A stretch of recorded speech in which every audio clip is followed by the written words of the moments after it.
Alors attends, on va prendre Asie, c'est le chez moi.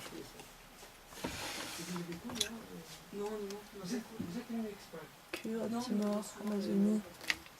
Oui, bah c'est l'Asie, mais c'est pas mon côté de l'Asie, ça. Ah, voilà. Voilà.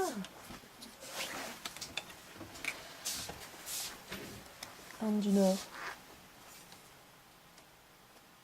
On a le laboratoire qui a des, on va le voir, des salles spéciales pour les enregistrements, les doctorants. Mais c'est aussi dans ce même bâtiment qu'il y a tous les chercheurs rattachés au CREM, justement. Christine Guibault, Nicolas Prévost, Jean-Michel Baudet, Aurélie Mlinger, enfin voilà, toutes les personnes qu'on croise à la fac, normalement, sont rattachées ici. Bienvenue dans l'antre. Ça, ça sent la poussière. Tu as toutes les jolies petites étiquettes radcurées, c'est moi. Parce que j'ai fait des conneries. Du coup, j'ai dû recommencer 2-3 fois. Les chercheurs, quand ils allaient sur le terrain, ils avaient donc tout le matériel pour lire, enregistrer, tout ça. Mais, et du coup, voilà, et ils notaient des informations succinctes sur les boîtes directement, avec des informations comme la date. Mais des fois, ils n'ont pas une écriture très très lisible. Donc le CREM, du coup, est en lien avec, quand c'est encore possible, avec les collecteurs.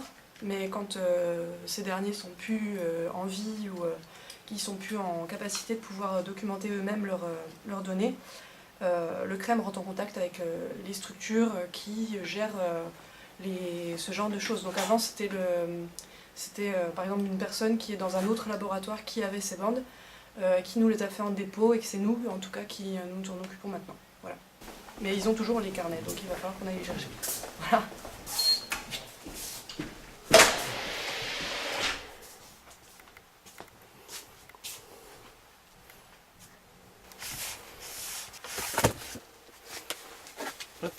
Alors ce sont les boîtes qui contiennent les 33 tours pour voir s'ils ont été numérisés ou pas et s'ils peuvent être intégrés dans les corpus sur la plateforme de Téléméta. Et du coup, il faut faire un inventaire.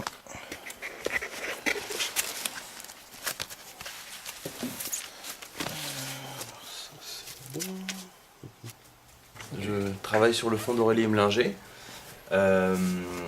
Qui est donc chercheuse CNRS et qui travaille à Trinidad sur les steel bands. Et plus précisément, je travaille sur le projet d'Akari, qui est un projet transdisciplinaire et transnational, qui vise à développer un logiciel de reconnaissance de signaux, de reconnaissance rythmique du calypso, à travers les différentes époques, des années 40 jusqu'à 2017.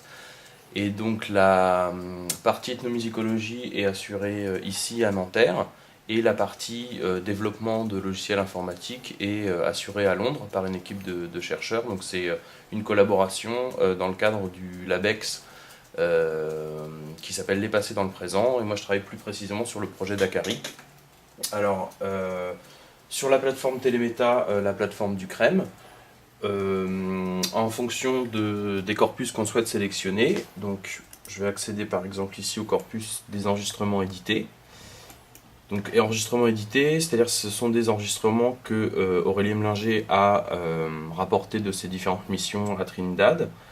Et je travaille aujourd'hui précisément sur le concours qu'on appelle le Panorama, qui a lieu à Trinidad, qui est un concours de steel band dans lesquels les steel bands sont classés.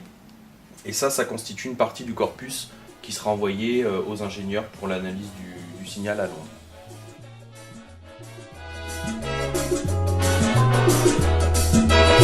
What is Calypso? I'm sure you don't really know. I don't think you know what is really Calypso, because the words that we rhyme and sing is only half the thing.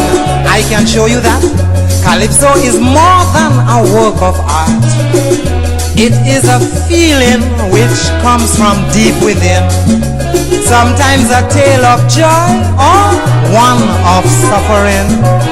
It's an editorial in song of the